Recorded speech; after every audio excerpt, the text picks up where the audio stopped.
Hello to everyone, আমার আরও একটি নতুন ভিডিওতে তোমাদের সকলকে জানাই ওয়েলকাম। আমার আজকের ভিডিওটা মূলত আমি কিভাবে কাস্টমাইজ জুয়েলারি তৈরি করি সেটা নিয়ে একটু বিস্তারিত তোমাদের সাথে শেয়ার করব।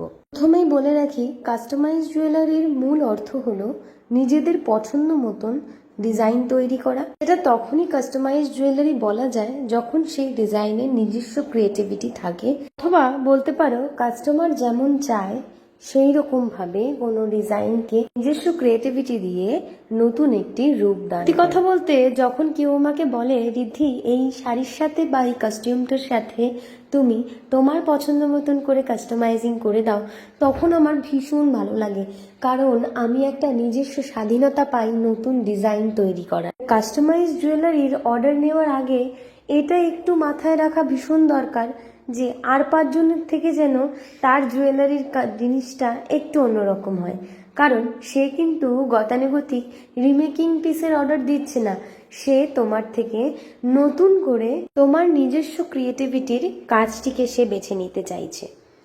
এই কাস্টমাইজ জুয়েলারির ক্ষেত্রে মোটিভ সিলেক্ট করা এটা ভীষণ গুরুত্বপূর্ণ একটা পার্ট বলে আমি মনে করি।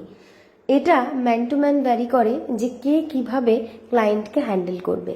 মানুষদের কাছে কাস্টমাইজ জুয়েলারি মানে অন্যের করা ডিজাইনকে হুবহু বসিয়ে দেওয়া।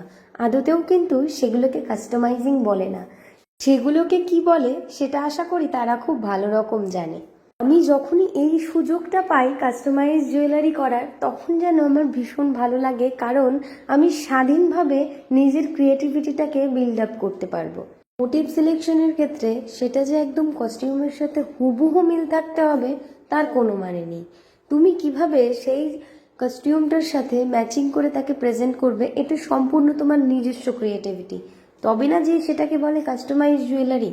কিন্তু এই শাড়িটির মধ্যে ফিশ মোটিভটা ভীষণভাবে আই অ্যাট্রাক্ট করছে, যে কারণে আমি ফিশ মোটিভটিকেই সিলেক্ট করেছি।